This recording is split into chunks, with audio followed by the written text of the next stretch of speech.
Assalamualaikum warahmatullahi wabarakatuh.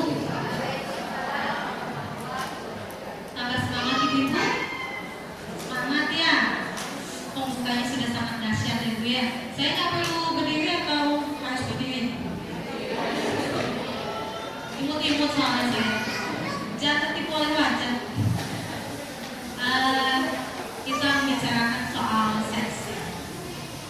Kalau sepintas kita mungkin zamannya ibu saya, mereka akan berpikir, ya ampun seks ya. Masa anak zaman sekarang masih kita bicarakan seks, kayaknya tabu nggak jelas banget gitu kan.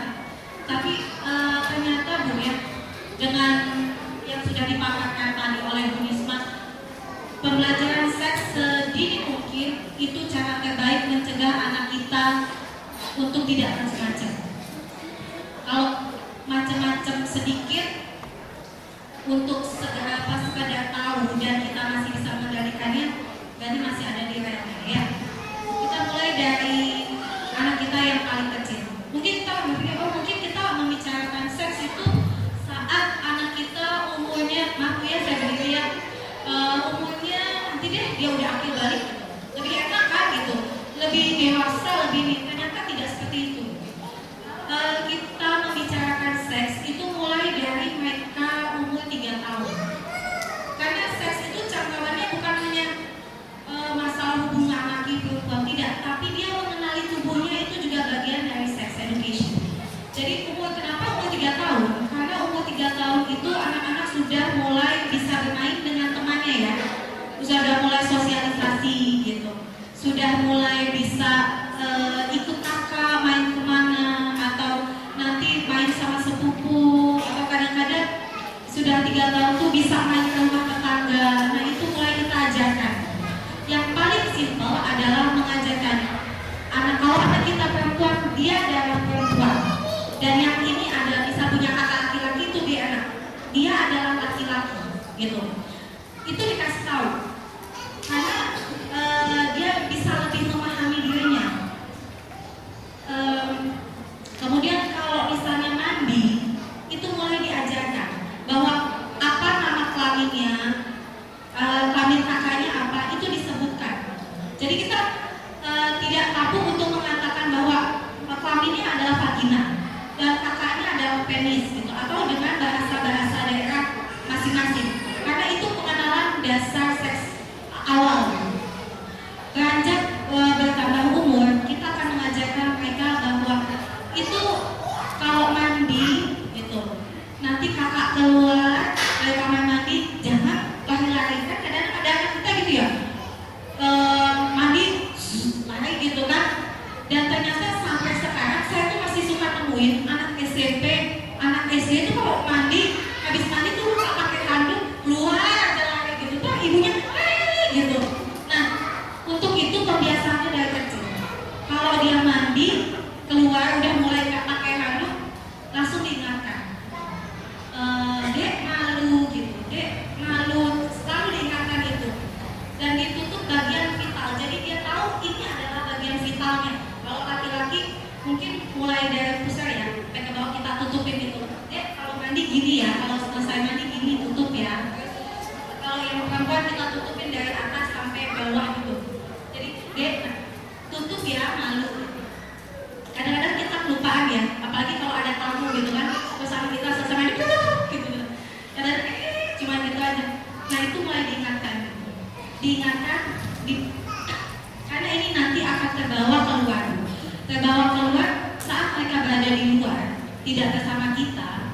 Kalau mereka sudah dibiasakan untuk menutup gitu, mulai dari kecil, mereka akan malu dengan sendirinya, dan jangan sekali-sekali saat kita menemui anak kecil yang misalnya dia malu gitu ya, dia cuma pakai pempes atau celana dalam, terus dia gini-gini, masih kecil ngapain malu-malu, jangan sampai kayak gitu. Karena dengan begitu kita mematahkan pembelajaran mereka tentang aurat juga.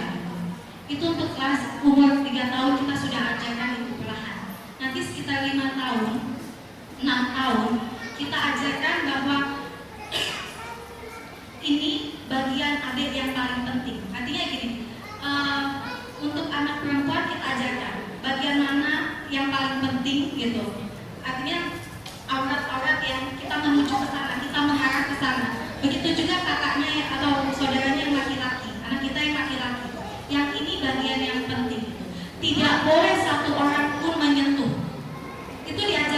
Jadi kita kalau sama anak kecil nggak bisa dengan bahasa yang ih malu, ih jorok gitu. Tapi kita memang memberitahu gitu.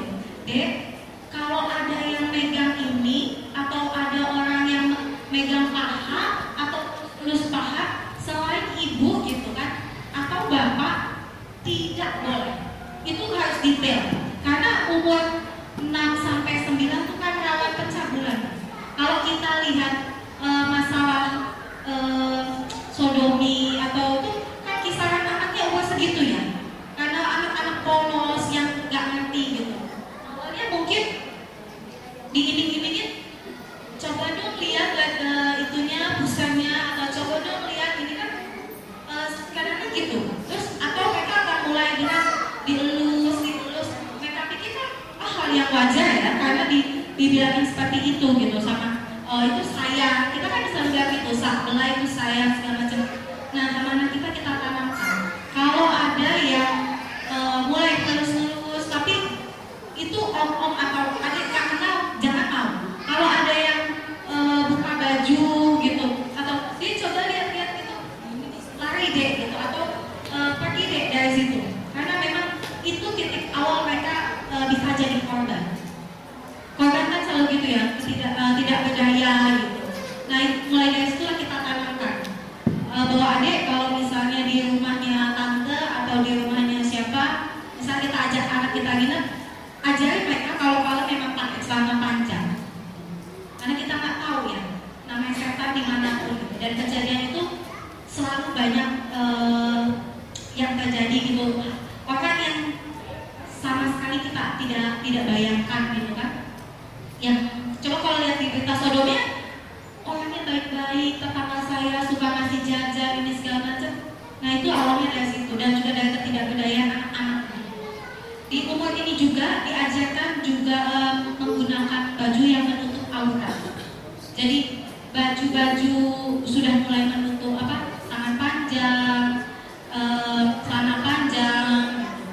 Jadi nanti kalau sudah akil balik kita tidak akan kesulitan.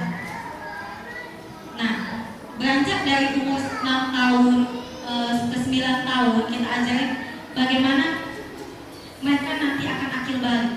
Akil balik mereka akan halangan atau mereka akan mimpi basah. Nanti bagaimana mereka akan keluar darah. Itu dibicarakan sebelum mereka mendapat halangan atau sebelum mereka mimpi basah. Jadi nanti begitu mereka mimpi basah atau mulai halangan, mulai menstruasi, kita tidak risih lagi gitu. Karena beberapa anak yang saya ajak ngomong gitu, Mas pernah nggak Mas ngomongin ini sama ayah gitu? Nanti dibilang gini, aduh udah gak usah ngomong-ngomongan gitu sama bapaknya udah. Karena memang umur ini kan umur rawan ya. Umur begitu mereka akil balik tuh umur rawan mereka untuk tahu gitu. Mereka harus tahu bahwa mereka akan halangan dan kenapa mereka halangan gitu. Kalau di kelas, saya kebetulan saya BK, jadi saya masuk kelas selalu menceritakan soal menstruasi. Kebetulan kalau di Albana kan kelasnya pisah ya, laki perempuan, jadi lebih enak saya untuk ngomong sama mereka. Saya ceritain mulai dari secara logika, secara keilmuan, kenapa mereka halangan gitu. Kenapa mereka halangan, terus kenapa dada mereka tumbuh, kenapa pinggul mereka membesar, itu dibahas sama saya. Baru terakhir saya masukkan bahwa